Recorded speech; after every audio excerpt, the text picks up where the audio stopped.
What up, perps? Kid Copious, back in effect. Purple State Party, you know what we're doing here, man. We're trying to rep America, the center, common sense. This one goes out to anybody struggling with addiction. Yeah, I know a lot about addiction. It's been about 30 years since I had a severe alcohol and meth problem.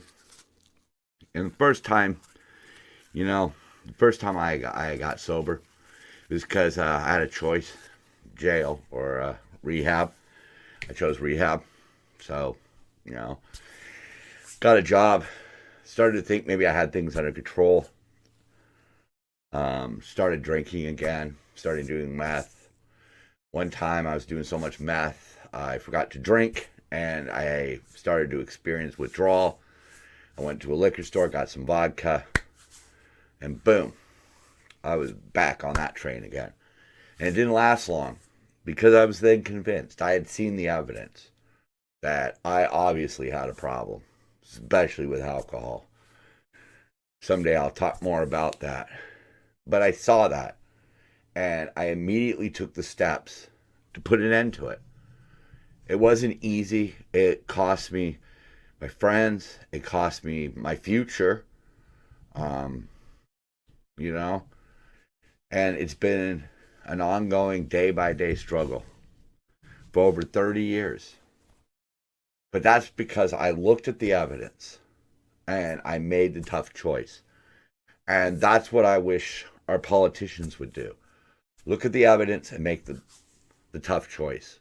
Where we're heading right now, the policies that we're trying to invoke, the things that we're being told that we have to do, it's not going to end well. People already know it. I'm going to show a few examples in today's show where you could just look at the numbers, look at the truth, and make an informed, common sense decision. But that's not what our politicians are about anymore. It's all about hype and hysteria. And that's not going to end well for us. Guarantee. And now for some mental irregularities. San Francisco liberals rushed into defense of fentanyl dealing illegal immigrants. Liberals are attacking a San Francisco lawmaker's plan to deport fentanyl dealing illegal aliens, arguing it would make immigrant communities distrust the city. They throw up an argument. Nobody challenges that argument. These are drug dealers. Under their last district attorney, Bodine, they didn't convict anybody for fentanyl dealing. These are drug dealers who are in the country illegally, and there are people out there who actually say it's mean to deport them. Well, how about the fact that it's mean to deal drugs to a community that's already ravaged? Trans activist calls the fact that men are stronger than women incredibly offensive. Really? That's a lovely sentiment. For the most part, they are. Part of her ridiculous argument is that if a girl is unusually tall, should she still be allowed to play on the women's team? Yes. That's what she was born as. That's her biological designation. So that's the team she should play on. Unfortunately, these idiots are the people who are getting listened to right now by our present administration. And why are they being listened to by our present administrations? Because it's a great distraction from the shit that's really going on. You want to know how stupid it is? Look at that. The latest poll shows a tight race between Lightfoot, Garcia, and Velez. What? Like, how is somebody like Lori Lightfoot even in contention? That really shows you how unself-aware these people are. That she actually thinks that after all the shit she's pulled. You remember, Lori Lightfoot is the one who wouldn't give interviews to white reporters, but yet is married to a white woman. Giant hypocrite, doesn't know what. She doesn't know her fucking ass from a hangnail, man. And she's in a tight race? Really? Okie dokie. Just think of what I was talking about. in the opening about facing my own sobriety. Cost of California bullet train will be billions more due to inflation, says board. Look at that. And it's not, they're spending all of that money to, at some point, connect Merced and Bakersfield. That's in the middle of the country. It's 170 miles. We already have technology that could easily shuttle people back and forth 170 miles. That really isn't that far, folks. Maybe by 2033, and they're trying to get more money from the federal government so they could build 2 tracks on 119 miles between Madera and Shafter. I'm from California. I don't even know where those are. And they want to buy more property for railway right-of-way and completing advanced construction designs for extensions to Merced and Bakersfield. And they also want more money to perform the actual construction, which doesn't make a whole hell of a lot of sense to me. I thought they already had the money for the actual construction, but they've already spent all the money we've given them. And meanwhile, we've given them other money to combat things, and they haven't done anything. You know, I, for one, smoke. I would love to have some sort of assistance in stop smoking programs, but that doesn't exist. They're spending so much money on a project that they know is doomed. Speaking of doomed, China has now pretty much just encircled us. They're everywhere. They're in the Caribbean. They're in South America. And in Bolivia, they just signed a deal for the largest lithium reserves. Because again, why do you think we're pushing this green initiative? Because it funnels money to China. And at the end of the day, well, you know, quite frankly, I think China's already won. They already have their foothold all around America and inside America. And we're doing the work for them. But it's going to be the sad truth of the matter. If and when they take over, they're going to target the very same people who helped get them the power. God. China's political and economic impact on Caribbean and Latin America. Yeah. That's what we're doing. We are allowing our enemy, make no mistake about it, they are our enemy. We are allowing them to just buy their way into strategic positions. And we are going to turn over our self-reliance to them. That's what we're doing with this green initiative. It should be called a red initiative because it is turning control of our energy production, our energy storage to China.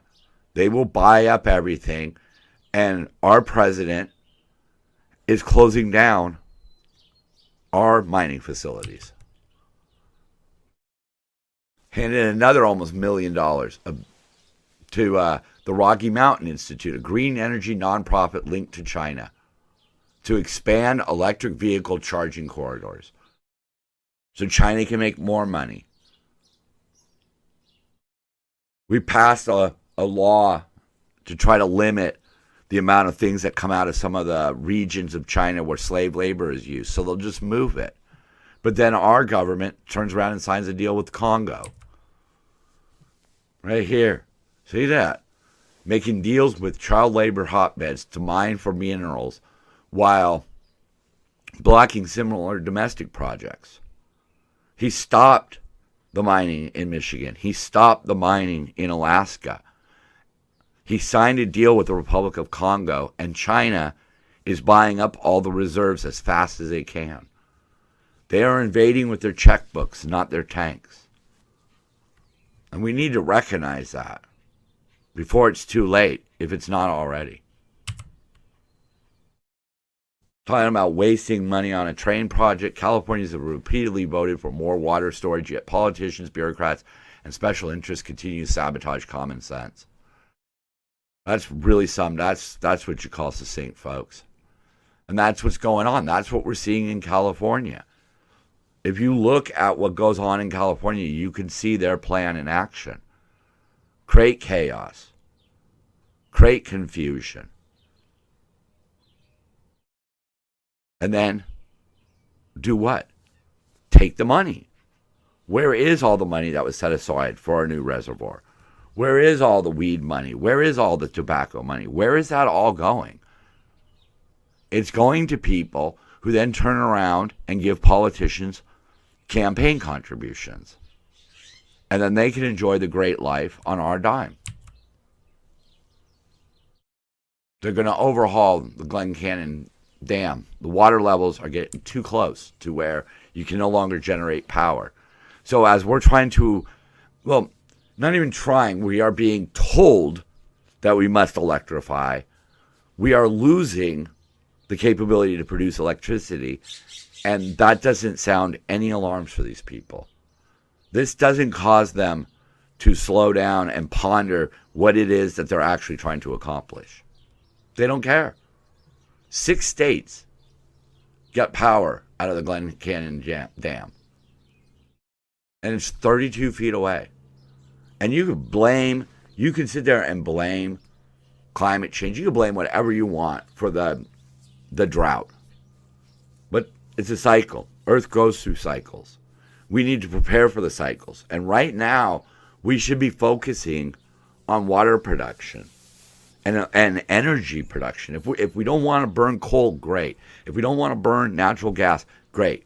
But real solutions, and not solutions that make it almost impossible to live for the lower middle class and poor people. Sure, it sounds simple. Ban natural gas furnaces. Or ban, how about, let's take it this way. Ban natural gas hot water heaters. It's a great example. I have one. I don't have any electricity out there. My house is not set up to have electrical, those, can't even think of it, electric water heaters. I would have to pay to get my house built that way or rebuilt that way. Same thing with the forced air. My gas furnace goes out. I got to get an electric gas furnace. Now I'm going to have to change things. Things are going to have to be changed. And the people like myself at the bottom of the economic ladder, we're just fucked. We're fucked, and yet we're voting for it. But as we saw earlier, people are still voting for Lightfoot. A couple took an electric car on a 1,500-mile road trip. They had to stop 12 times and forgo heat due to their range anxiety. They stopped 12 times, and the charging times were between 20 and 55 minutes. They had to juggle route planning apps, billing accounts with various charging companies, and glitchy chargers. This is not a streamline. You can go in your conventional car to any gas station and get gas. You can use your ATM card at those gas stations, your credit cards. You don't have to have a gas card to 76 to buy 76, right? But with charging stations, it's far more complicated. And we're putting more and more of them on the road, and yet we're not trying to fix any of the pitfalls. Oh, I'm going to touch on this. This happened a couple weeks ago, but it's still, in the news because it really shows the lack of concern that our government exhibits nowadays towards its own people. FEMA is deploying a team 2 weeks after the disaster, and they're trying to claim, this doesn't really, this really doesn't meet the criteria of a disaster. Why? Because it happened here? A lot of my political cartoons and memes came out of this. I'm here from the government. I'm here to help. You first. I mean, we can't trust our government anymore. We've seen the lies. We have spent the last several years living through lies. Lies about slowing the spread and insurrection and safe elections. We can't believe in this shit anymore. People are evacuated and have to pay for the hotels. They may get reimbursed later, but yet we're just taking all the people who fled across the border and housing them in expensive New York hotels. It shows, where is your concern? Is your concern on the American people or your fucking agenda? Train derailment, Buttigieg's credibility. The guy had zero credibility. He had zero experience. He's been a complete failure. Every single time he could have raised up and done something, he has failed. But, whatever. Fry. 0 days since last chemical explosion in the United States. Yeah. And where is that coming from? We have people attacking our power supplies, attacking, relay stations and things like that. What's behind all this? And why isn't there being more effort to figure out what's going on? Why are there all these fires at food processing plants? Yeah, ask yourself that. Why are there so many fucking Chinese balloons all of a sudden? East Palestine sees real estate surge from California seeking better quality of life. I don't know about that. Our tests show the water in East Palestine is safe for drinking. It's, it's not making light of the situation. It's making light of the response. To learn what's causing all these trail derailments, Pete Buttigieg binge watches every episode of Thomas the Tank Engine. Officials remind residents of East Palestine to protect themselves by getting their COVID booster. Again, it's. Do you care about the citizens or your agenda? Because it seems like they just constantly want to turn every issue back to something. Buttigieg a couple weeks ago was bemoaning how many white people work in construction when you have this toxic fucking apocalypse going on. He's right back to the message of white people are bad, even though he's a white person. Omar withdraws support for East Palestine after learning it's in America. Yeah, I think that was all the politicians. Yeah. They don't care about America anymore, man. They only care about themselves. Pete Buttigieg promises to investigate Ohio railway chemical spills for signs of racism. And like I was saying, right back to that message. It just continues on. Hey, remember this dude, the Porch pirate? Yeah, he was in court. Yeah, we'll see what goes on. I hope he fights it. I hope they really drag it out into a trial because, to keep their records, their winning records high, DAs like to just cut deals. They get a win and the community gets a loss because that criminal is now going to be on the streets again. I don't know what kind of threat this dude poses to anybody, but he is a porch pirate, and it would really be great to see him hit with the full extent. Because quite frankly, above him being a horrible choice for his position, you trust that you can go on vacation and somebody's not going to just swipe your bag at the airport,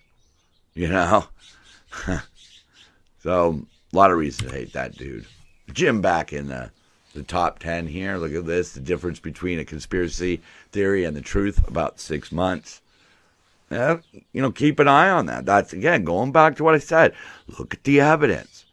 If the evidence is there, then you've got to change your mind. You can't just keep buying into this. We can't, on both sides of the fence. We have to stand up to these bad ideas. Yep. Biden had his annual physical, and he is technically still alive. He is the worst president ever. I mean, at least in my lifetime. Carter was pretty bad, but I was young. I didn't realize the enormity of things. Obama, honestly, he was kind of benign. I mean, yeah, we could poke at a few things. But Biden is the worst. Because it was all based on a lie. It was all based on the media smearing one side and protecting the other side. Smear Trump, hide the Hunter Biden laptop, hide everything bad about Biden. His past racist comments, the fact that he's been in politics for so long that maybe a career politician isn't the answer. Let alone they had to do it with paper ballots. We are... think about it, folks. How nervous were you under Trump? When you just thought about it by yourself, were you that nervous? Or was it the media that made you that nervous? Because I think the media is not making people nervous about Biden. I think it's Biden's doing. At least it is for me. I see them constantly trying to cover up for this guy. And yet, these are really spicy times. These are nervous times. And we really, really need to think about it. Look, maybe we're not going to get a third party. But maybe what we can do is start balancing out state and federal government so that people have to put forth good ideas to get them implemented, instead of allowing radical fringe groups to convince the government to tell us what we can and can't cook with. I was talking with a client who runs a production facility, and he was telling me the story about how one day some federal agents showed up and informed him that 4 of his employees had used falsified documents. They were actually in the country illegally, and they did not have the legal right to work, and thus they had to be discharged. So he discharged these 4 people. They immediately turned around and sued and got $7,000 to $8,000. You think, wait a minute now. How would they win that case? They didn't win that case. It was settled. It was cheaper for the insurance company to pay them a little bit of money versus spending a lot of money to pay them no money. So they went with the simple economics of it. And the problem is that every time we allow these frivolous lawsuits to move forward, insurance companies then settle. Costs them money every single time. And we don't just see that in insurance premiums. We get hit by that in the way that is affecting a lot of our country right now. Home prices. Insurance companies make building loans. Somebody gets a loan to build a house. Once that house is completed, you get a mortgage, you pay off the building loan, the construction loan as it's called. Same thing from a small little house to a big old building. That's how insurance companies make a lot of their money. Not just from the premiums we pay, but from what they do. They loan the money out. And that's what we're seeing with a lot of what's going on with the Democratic policies right now. They're little things that they convince us are okay. They convince us that it's a victory. But bit by bit, everything is becoming more expensive. They pick fights with the natural gas companies, and the natural gas companies raise the rates. In California over this winter, we've not even run our heater more than a few hours combined over all of these months because of how much it costs here. Even though we have plenty of natural gas, plenty of supply, plenty of demand, but when the government tells you, hey, in 5 years, we're going to stop selling frozen pizzas, what do you think happens to the cost of those frozen pizzas? They're going to go up. They're not going to be able to invest in new technologies to produce frozen pizzas cheaper and easier. All of that money, they're just going to make as much money off the frozen pizzas as they can before frozen pizzas disappear. That's what anybody would do. That's why famous art is so expensive, because Van Gogh can't produce more paintings. Da Vinci can't paint another Mona Lisa. The supply has run dry. Death has cut it off. And what we're seeing now is that the government is cutting it off, chipping away with this promise of a green future when they can look at it and see it doesn't work. And they're not applying any amount of common sense to any of their solutions. It's just all hype and rhetoric. And I, for one, am tired of it. I don't know about you, but I certainly am. I'm Kid Copious. I'm Purple State Party, and so are you. Peace, y'all. Love one another. And dance it out.